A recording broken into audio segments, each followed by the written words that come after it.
Hola, el día de hoy vamos a hablar acerca de fracturas de escápula.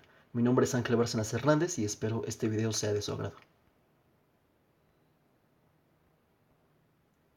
La escápula es una estructura anatómica que se localiza en la parte posterior del tórax. Esta se ubica en la porción superolateral del tórax. Es, es un componente bilateral, es decir, derecho e izquierdo. Las referencias anatómicas más importantes es que tiene una cara anterior, una cara posterior, un borde medial, un borde superior, un borde medial. Posee un cuello, posee alaglenoides, como se observa aquí. Tiene procesos, está el proceso coracoides y el acromion. Proceso coracoides, acromion. Tiene tres vértices, un vértice superior, un vértice inferior, un vértice que en conjunto es el vértice lateral. En la parte posterior se encuentra la espina de la escápula. Esta espina divide esta cara posterior en dos porciones, una supraespinosa y una infraespinosa. En la base de esta espina se encuentra una zona lisa que se denomina la zona la zona triangular de la espina. Las inserciones musculares, aquí se va a estar insertando en la cara anterior el músculo subescapular, en el borde medial el músculo serrato anterior, en el tubérculo infraglenoideo el músculo tríceps braquial, en el supraglenoideo la porción larga del bíceps braquial. En el proceso coracoides se va a estar insertando la porción corta del bíceps braquial, en esta parte el músculo pectoral menor y también el coracobraquial. En la cara posterior el músculo supraespinoso, infraespinoso, en el borde medial va a estar dividido en tres partes. En la parte superior el elevador de la escápula, en la zona triangular de la espina el romboides menor y por debajo el romboides mayor. En la espina de la escápula va a tener un labio externo y un labio interno. En el labio externo el músculo deltoides y en el labio interno el músculo trapecio. En el reborde medial de superior a inferior va a estar el tríceps braquial, el músculo redondo menor, músculo redondo mayor y en el vértice va a dar una inserción pequeña para el músculo dorsal ancho. Estas fracturas son aparentemente raras, suponen de un 0.4 a un 1% de todas las fracturas en general y específicamente de la región del hombro del 3 al 6%, comparado con las fracturas de clavícula que suponían entre un 60 a un 70%, ¿verdad? Entonces, esta solamente de un 3 a un 5%. Vemos que es ligeramente rara. Y que esto es debido a que en su superficie posee estructuras que le proporcionan una protección contra los impactos, como la gran masa muscular. Y también que esta escápula tiene una movilidad sobre la pared torácica que le permite disipar los impactos. La edad promedio de presentación es entre los 35 y los 45 años de edad. El mecanismo de lesión por el que se produce la fractura de la escápula son traumatismos de alta a muy alta energía. Estos pueden ser causados por una lesión directa o una lesión indirecta, principalmente. En la lesión indirecta es producida por una carga axial sobre el brazo en extensión. Cuando se produce este tipo de lesión indirecta, puede producir una fractura del cuello de la escápula, del glenoides o una fractura intraarticular.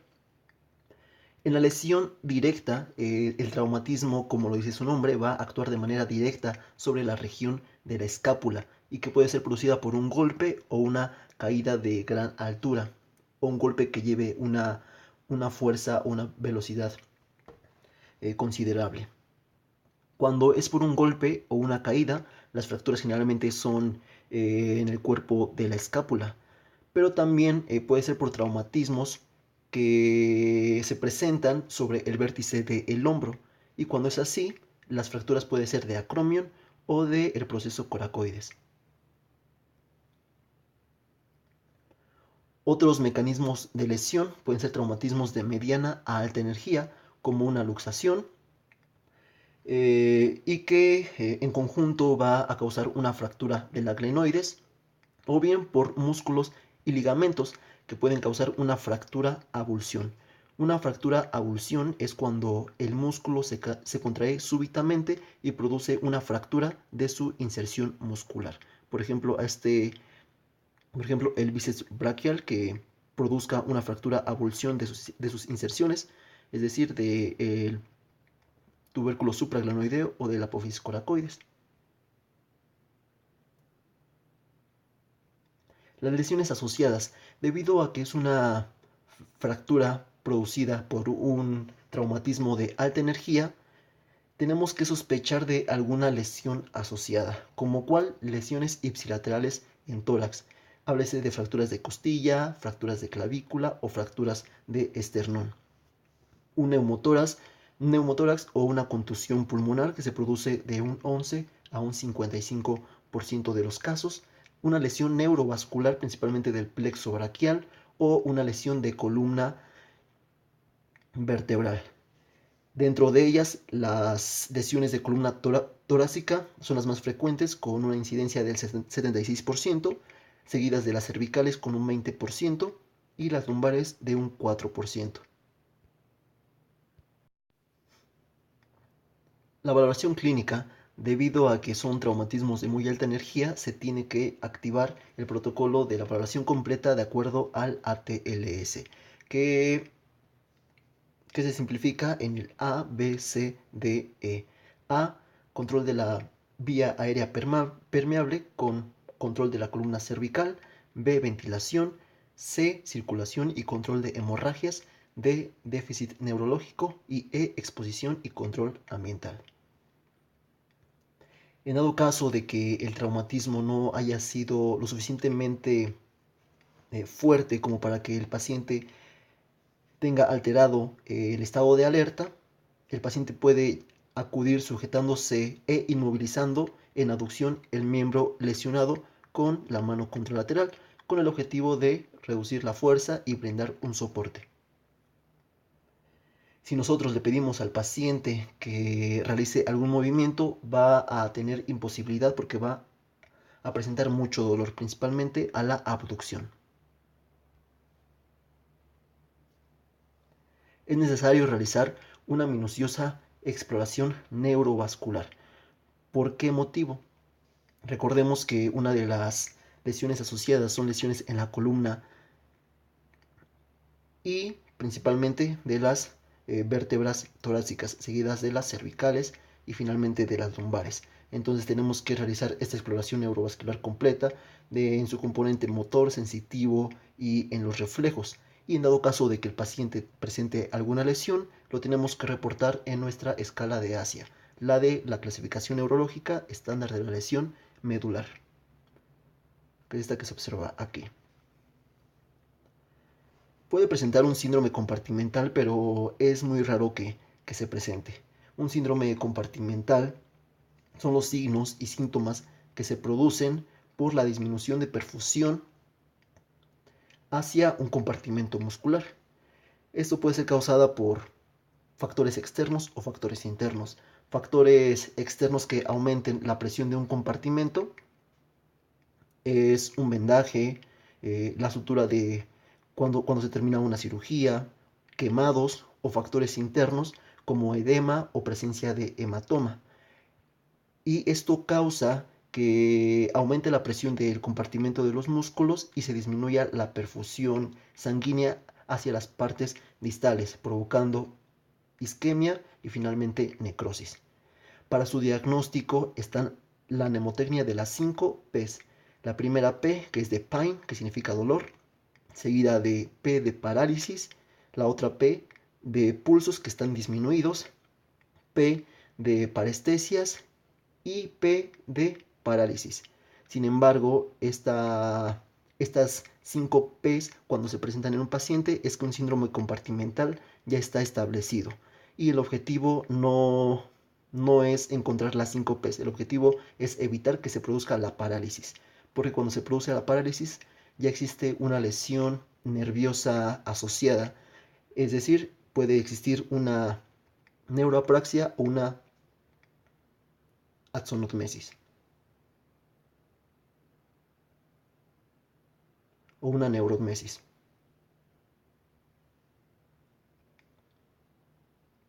Este síndrome compartimental, cuando está la fractura de la escápula, lo vamos a sospechar cuando el paciente presente un dolor desproporcionado a lo que el paciente realmente tiene. Es decir, si vemos que es una fractura que no tiene mucho compromiso, pero el paciente presenta un gran dolor, hay que pensar en el síndrome compartimental. Un signo que se puede presentar es el signo de Comolli. Este signo es la aparición de una zona triangular de tumefacción sobre la escápula y sugiere la formación de un hematoma. Recordemos que los hematomas pueden ser una causa interna de síndrome compartimental y por lo tanto hay que descartarlo.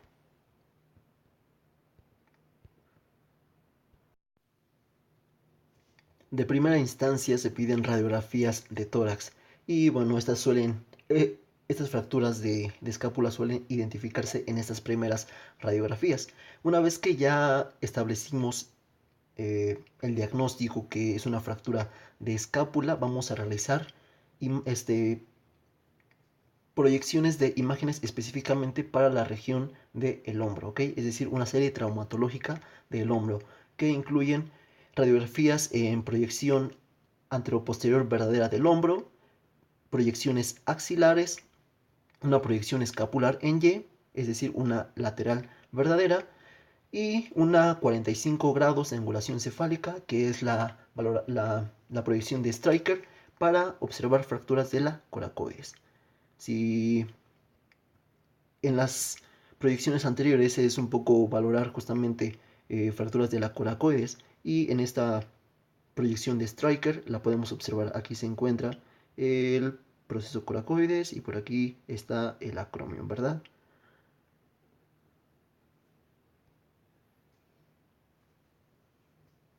Y realizar una evaluación radiográfica de tórax en general, debido a la alta incidencia de lesiones asociadas, ¿verdad? Recordemos que puede ser neumotórax, contusiones pulmonares, fracturas asociadas de clavícula, de costillas o de esternón, ¿verdad? O fracturas de la columna vertebral. ¿Se puede realizar una tomografía computarizada? Claro que sí, para obtener una mejor definición en aquellas fracturas que son dirigidas hacia el glenoides. Cuando ya establecimos realmente el diagnóstico de fractura de escápula y ya vimos qué patrón tiene, sigue clasificarla. Existen diversas clasificaciones para regiones específicas de la escápula. Encontramos la clasificación anatómica, que es la Zdravkovic y Damlot. Esta la divide en tipo 1, tipo 2 y tipo 3. Tipo 1 van a ser todas aquellas fracturas que se localicen en el cuerpo de la escápula. Tipo 2 son fracturas apofisiarias, aquellas que se encuentren en el acromion o bien aquellas que se encuentren en el proceso coracoides. Y las tipo 3 son las que afectan al ángulo superolateral, ¿ok? Principalmente aquellas del cuello o específicamente del glenoides. La clasificación de fracturas intraarticulares del glenoides es la clasificación de Heidelberg. Esta la divide en 6 tipos. La tipo 1 son fracturas avulsión del reborde anterior. Aquí podemos observar, recordemos que se inserta el músculo tríceps, entonces ya sabemos que es una fractura avulsión.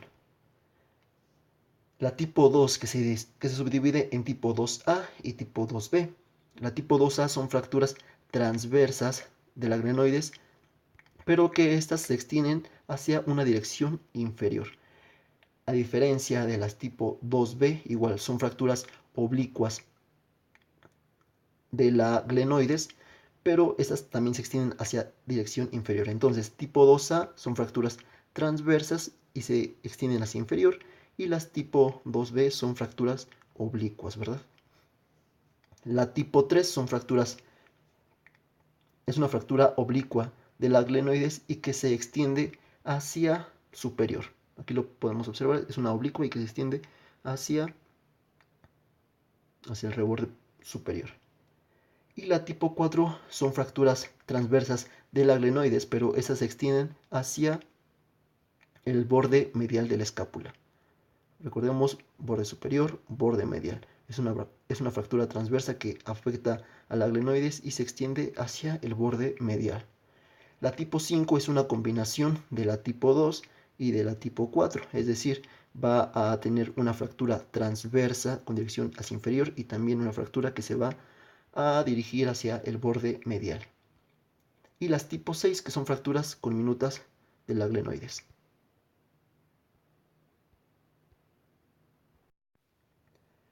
Si la fractura se encuentra en el acromion, bueno, vamos a clasificarla de acuerdo a las fracturas de acromion. Esta se subdivide en tipo 1, tipo 2 o tipo 3. Tipo 1 son fracturas no desplazadas. Y se subdivide en tipo 1A, que son fracturas no desplazadas por avulsión, o tipo 2B, que son fracturas completas, pero que se encuentran en su lugar. La tipo 2, que son fracturas desplazadas, pero que no van a disminuir el espacio subacromial. Podemos ver cómo este acromion se encuentra ligeramente desplazado hacia lateral y superior, pero no desciende hacia el espacio subacromial. Y la tipo 3 son igual desplazadas, pero que estas sí afectan el espacio subacromial. Observemos la diferencia. Aquí se encuentra el acromion más superior y aquí como si está afectando el espacio subacromial. El tratamiento, la mayoría de las fracturas de escápula afortunadamente son extraarticulares y se recomienda el tratamiento conservador. Este puede consistir en un cabestrillo o inmovilizador del hombro. Esta inmovilización se tiene que mantener durante 3 a 4 semanas. Una vez que ya se retiró esta inmovilización, tenemos que referir al paciente con un fisioterapeuta para que inicien de manera precoz ejercicios de rango de movilidad. Recuerden siempre mandar sus pacientes con el fisioterapeuta, por favor. No es que mi hermana sea fisioterapeuta, sino que yo he visto cómo los pacientes realmente mejoran y se evitan de secuelas que puedan tener a causa de las lesiones osteomusculares. Entonces, por favor, siempre acudan con el fisioterapeuta. El tratamiento quirúrgico, las indicaciones, son fracturas interarticulares desplazadas de la cavidad glenoidea que afecta a más del 25% de la superficie articular, entonces va a tratamiento quirúrgico. Si son fracturas del cuello de la escápula con más de 40 grados de angulación o más de 1 centímetro de traslación medial, va a tratamiento quirúrgico. Si son fracturas del cuello de la escápula asociadas a una fractura desplazada de clavícula, va a tratamiento quirúrgico. Si son fracturas del acromion con compromiso del espacio subacromial, se van a tratamiento quirúrgico. Y también aquellas fracturas conminutas de la espina de la escápula. Las complicaciones, lesiones asociadas y bueno, ya todas las lesiones asociadas que mencionamos, pero en específicamente si se produce una fractura asociada de la primera costilla, aumenta gravemente la mortalidad. Una consolidación en mala posición, esto debido a que el tratamiento va a ser conservador y en algunos pacientes alguna complicación de esta consolidación en mala posición es una crepitación escapulotorácica dolorosa, entonces hay que tenerla en cuenta. La pseudoartrosis, que generalmente es rara, y una lesión del nervio supraescapular, principalmente aquellas que afectan a la escotadura supraescapular, ¿verdad? Algunas lesiones muy apartes de la fractura de escápula que se pueden presentar en esta región es una disociación escapulotorácica. Esta es una separación traumática de la escápula de la pared posterior del tórax. En esta imagen podemos observar cómo está el tórax en su parte posterior, parte anterior. Aquí está la escápula derecha y la escápula izquierda. Esta escápula izquierda vemos como si guarda una congruencia junto con la pared posterior, pero esta se encuentra desplazada, es decir, existe una disociación escápulo-torácica. Son potencialmente mortales, claro que sí, debido a que son por mecanismos de muy alta energía. Su mecanismo de acción es una fuerza de tracción asociada a una fuerza de rotación violenta. se produce en accidentes automovilísticos o en accidentes por motocicleta. Lesiones asociadas de esta disociación escapulotorácica son lesiones neurovasculares, ¿ok? Esto es la regla. Puede existir una lesión completa del plexo braquial, esto sucede en un 80%, ¿ok? Vemos cuál es la alta incidencia de producir lesiones neurovasculares. Una lesión parcial del plexo braquial, si solamente es una lesión parcial, es 15%. Entonces hay mucho más probabilidad de que exista una lesión completa a una lesión parcial. Y una lesión de la arteria subclavia o de la arteria axilar que se presenta en un 88%, que incluso es más probable que exista una lesión de la arteria a una lesión completa. O bien pueden presentarse juntas. El tratamiento, como el paciente generalmente es politraumatizado, se tiene que sugerir el protocolo del soporte vital avanzado, lo que ya habíamos mencionado, el A, B, C, D, E. Y si está indicado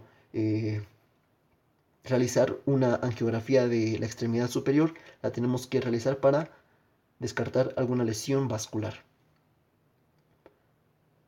Otra lesión que se puede producir en la región de la escápula es una luxación intratorácica de la escápula.